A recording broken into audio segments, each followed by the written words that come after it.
লখিমপুৰ জিলা বান্ত বাঙালী ফাৰুকনগৰ জামে মছজিদ প্ৰাংগণত আজিমুছান দিনী জলছা শনিবাৰে নিশা অনুষ্ঠিত কৰা হয়। দিনৰ ভাগত সেই অঞ্চলৰ ছাত্ৰসকলৰ মাজত কেৰাত পাঠ, গজল, জিকিৰ, কুইজ আদি বিভিন্ন প্ৰতিযোগিতাৰ লগতে নিশালৈ বিশিষ্ট অতিথি আৰু মুখ্য অতিথিয়ে ভাষণ প্ৰদান কৰে। উক্ত অনুষ্ঠানত নিৰ্দিষ্ট বক্তা হিচাপে উপস্থিত থাকে দলগাঁৱৰ দাৰুল হাদিছ মদিনাতুল উলুম মাদ্ৰাছা শিক্ষক তথা আন্তৰ্জাতিক খ্যাতিসম্পন্ন বক্তাৰ হজৰত মৌলানা মুফতি আছাদুল্লাহ হক। আনহাতে এই অনুষ্ঠানত উপস্থিত আছে হাফিজ কাৰী গুলজাৰ হুছেইন, শাহাজ উদ্দিন আল কাছিমি, মৌলানা মুজিবুৰ ৰহমানকে আদি কৰি বহু কেইজন ব্যক্তি। শেষত সমগ্ৰ মানৱ জাতিৰ কল্যাণ আৰু বিশ্ব শান্তিৰ বাবে দুৱা প্ৰাৰ্থনা কৰা হয়। প্ৰথমতে আপোনালোকক অশেষ ধন্যবাদ, ইমান কষ্ট কৰি যে আমাৰ মাজত সময় দিছে, সেয়ে আপোনালোকক পুনৰবাৰ ধন্যবাদ জনাইছোঁ। ইয়াত আচলতে জলছা দিনী জলছা বুলি উল্লেখ কৰা হৈছে, কিন্তু আমাৰ মুকচুদ হৈছে বিশ্ব শান্তি।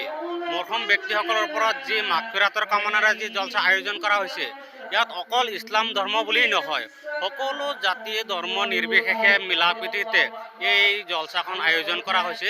আৰু যেনেকৈ আমি আশা কৰিছিলোঁ, আজি প্ৰায় 1-1.5 মাহমান হৈ গৈছে, আমি এই কষ্টৰ ফল আজি অনুভৱ কৰিব পাৰি আছোঁ। আৰু যেনেকুৱা ভাবিছিলোঁ তাতকৈ বেছি উৎসাহ পাইছোঁ। আমি সকলো জাতি ধৰ্মৰ মানুহেই আহিছে। আমি যেনেকুৱা ভাবিছিলোঁ যে চব মিলা প্ৰীতিতে এই অনুষ্ঠানটো আয়োজন কৰিম, সেই যেনেকুৱা ভাবিছিলোঁ সেই একেখন ভাৱতকৈ আৰু বেছি মানুহ আহিছে। আমাৰ ইয়াত হিন্দু মানুহো আহিছে, ইছলাম ধৰ্মৰ মানুহো আহিছে, আৰু বিশ্ব শান্তিৰ বাবে দোৱা হ'ব। লখিমপুৰৰ পৰা ৰাহানুদ্দিন আহমেদৰ ৰিপৰ্ট, অসম আদিত্য।